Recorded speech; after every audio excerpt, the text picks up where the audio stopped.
Alright, we're going to take what we did yesterday, which was using the slope, distance, and midpoint formula to prove that a quadrilateral is a parallelogram. We're going to take it a step further today and prove that we have a rectangle, rhombus, or a square. So a rectangle will have 4 right angles. A rhombus will have 4 congruent sides, and a square has 4 right angles and 4 congruent sides.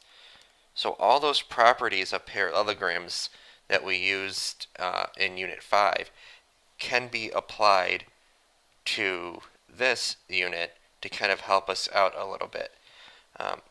There are some ways that we can prove that a quadrilateral is a rectangle. If we have 4 right angles, so remember we have 1, 2, 3, 4 right angles, or if the diagonals are congruent, so if AC is congruent to DB, then we know that this is a rectangle. Sometimes it might be easier to calculate the slopes. Sometimes it might be easier to calculate the diagonals. An example of that would be if we have horizontal and vertical lines, it probably would be easier to find the slope instead of calculating the distance of the diagonals, but you have options to use. So again, when we see the word coordinate proof, it's not those yucky 2-column things.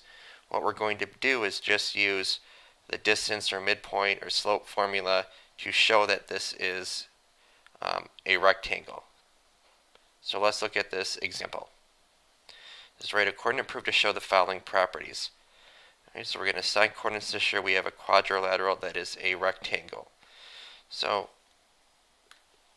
here at W we have 0, 0, and if we look at X up here, the X coordinate is still the same. We have not moved left or right at all. So this will be 0. The Y coordinate, we can pick any letter we want. I don't want to use X, W, Z, or Y because those are already points. So let's use lowercase a. Now, Z, if we look over here at Z has just moved horizontally. It has not moved up or down. So the Y coordinate is 0, but the X coordinate has changed. We don't want to use A because we already have A up here, and we don't know if the distance between XW and WZ is the same, so let's use B. Now for point Y, okay, we moved to the right the same amount of units as we did for Z. So that means the X coordinate would be B, and we moved up the same amount as we did for the coordinate of X. So we have A. So that's how we get this little picture here with our coordinates labeled. Alright, so let's see what we have to do. A rectangle has 4 right angles.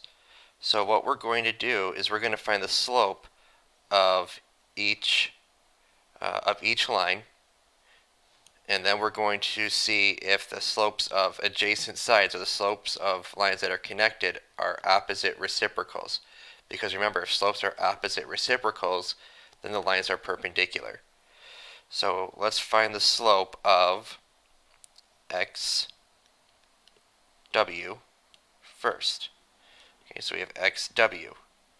That's going to be, and again, it doesn't matter which one we use first. So we're going to use A minus 0 over 0 minus 0.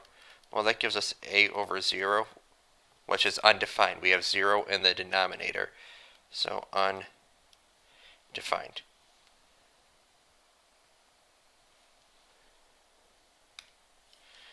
And let's do the slope of WZ. Okay, so that's going to be 0 minus 0 over B minus A, which is 0 over B, which is 0. So we have 9 over 0, which is undefined, and a 0 slope. Those are opposite reciprocals. So that tells us line XW is perpendicular to line WZ. Right, now we have to find the slope between YZ. So let's do that next. Slope of YZ equals 0 minus A over B minus B. That gives us negative A over 0, which is undefined.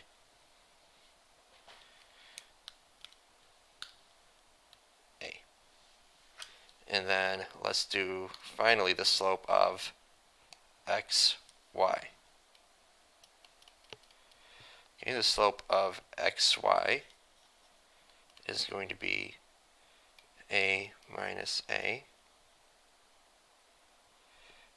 over B minus 0, which is 0 over B, which is 0. Okay. So those are opposite reciprocals, meaning those lines are perpendicular. So we have shown that all angles are 90 degrees.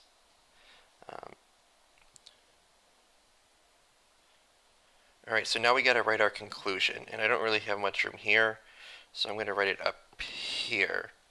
Since adjacent sides have opposite reciprocal slopes, this is a rectangle. And remember, adjacent means next to. So the sides that are next to or touching each other have opposite reciprocal slopes. That means that these lines are perpendicular, making this a rectangle. Okay, so you could do it that way.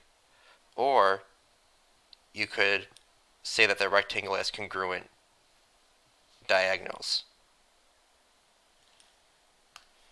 So we would need to find the distance between these two diagonals. This is personally probably my least favorite way to do it because we'd be doing the distance formula with variable coordinates, and that can get a little bit ugly. So let's find the distance between XZ. Now, luckily for us, we have zeros in our coordinates, so the distance becomes a little bit easier for this example. But if the shape was not placed the way it is, then we can have a little bit more work here. Alright, so let me make this a little bit neater. So again, it doesn't matter which one you make x1 or y1, or x1, y1, x2, y2. So let's do b minus 0 squared plus 0 minus a squared.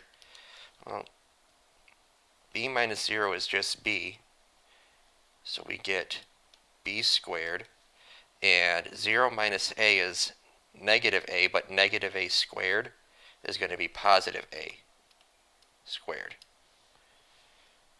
Right, then we will do the same thing for wy, the distance of wy. We have b minus 0 squared plus a minus 0 squared. Okay, that will equal, well, b minus 0 is b, so b squared. A minus 0 is a plus a squared. So then our conclusion, since diagonals are congruent, this is a rectangle. I don't like that.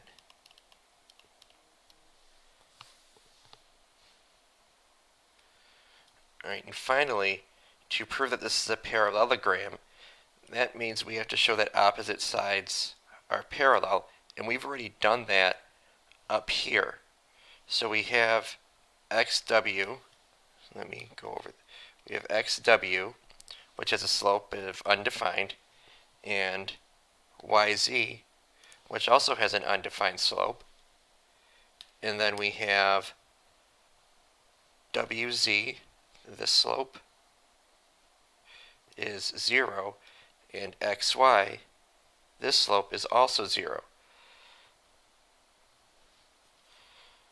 So we would say, since opposite sides have the same slope,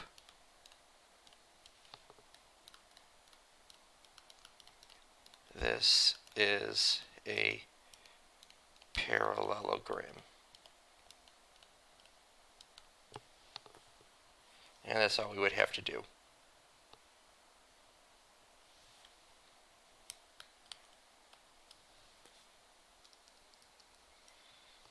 Alright, let's look at the next page. So now we're going to talk about proving that this quadrilateral is a rhombus. So we can show that the rhombus has 4 congruent sides and that the diagonals are perpendicular. So let's look at this shape here. We're going to prove that the rhombus has 4 congruent sides. And luckily for us, 2 of the sides here are horizontal. So we can just count the difference. We can count the difference in x coordinates since this is horizontal.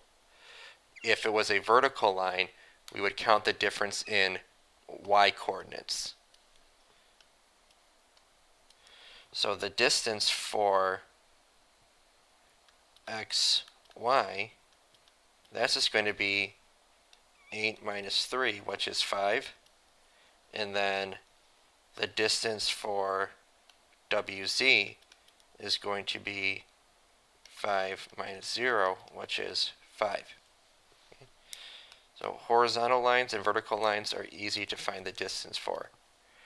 Now for xw, we're going to have to use the distance formula. So distance is equal to, and again, since one of our points has a 0, 0, that makes this pretty easy to deal with. So 3 minus 0 squared plus 4 minus 0 squared equals the square root of 3 squared plus 4 squared, which equals the square root of 25, which equals 5. So that was the distance for xw.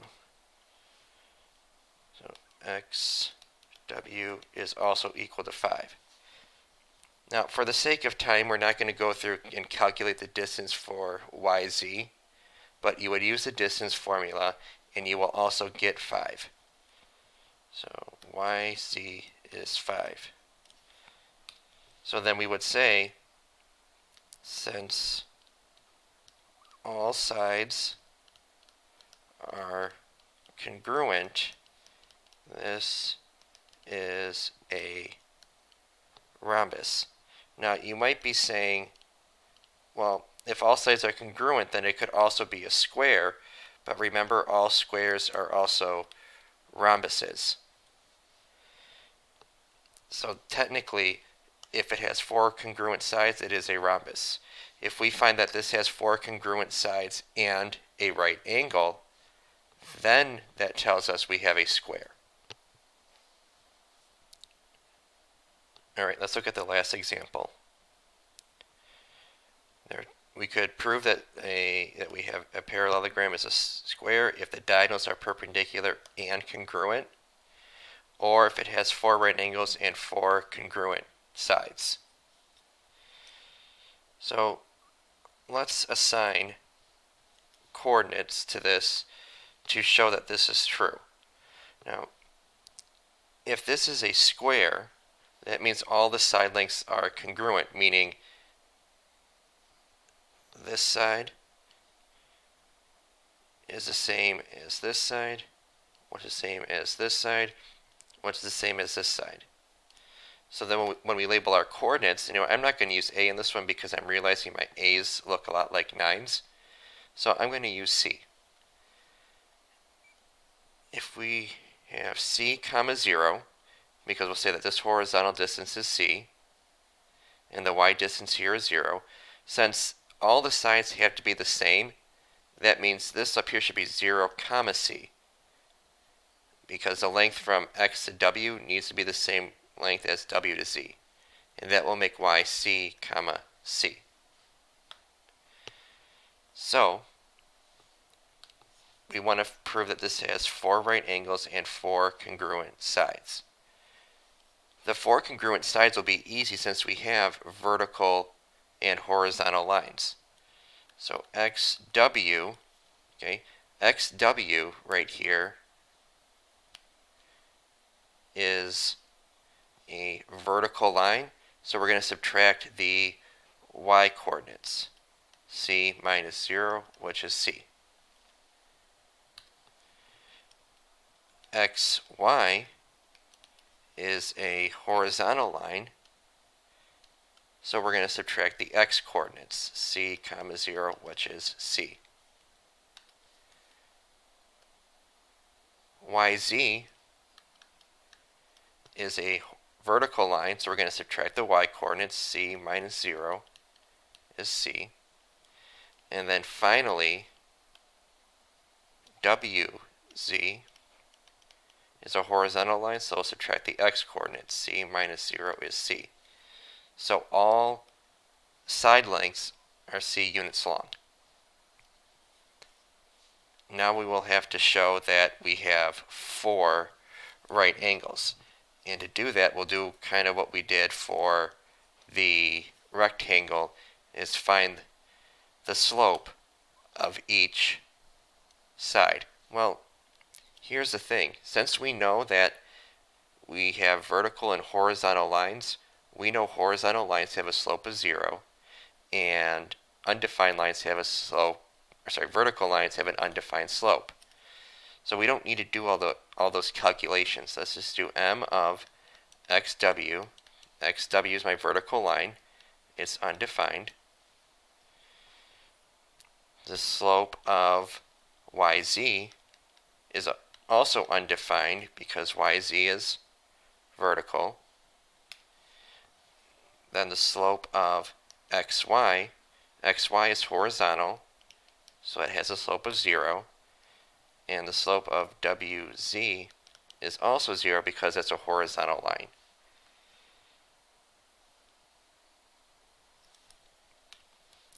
So we have proved that this square has 4 right angles and 4 congruent sides. So then we would say this is a square because it has 4 congruent sides and 4 right angles.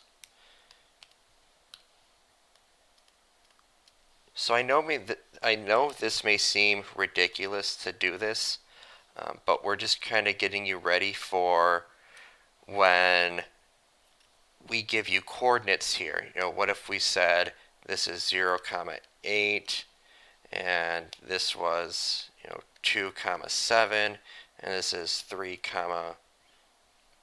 negative 2. What shape would we have here? And you would just follow the same process to determine what we had. So that's the point of what we're doing. So let's get these done. So a square has congruent diagonals. So we would have to find the distance of each of these diagonals, again, using the distance formula. And we can do that real quick. But I think, again, for the sake of time, and I know you guys all know the distance formula, so I don't want to take away your time going through the calculations for the distance formula. So your xz, that would equal, if you were to do the distance formula here, you would have the square root of 2 times c. And for wy, you would also have the square root of 2 times c. So that's what would happen if you were to do the distance formula. And then part c, the square is a parallelogram. Well, we did up here. We found the slopes, and the opposite sides have the same slope.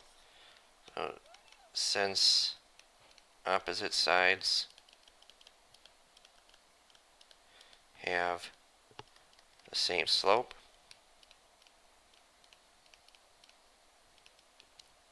this is a parallelogram. All right. So again, this may seem very tedious, but it does have more purpose later on. We're just trying to lay the foundations for this. So go ahead and get started on your assignment, and let me know if you have any questions, and I'll try my best to help you out.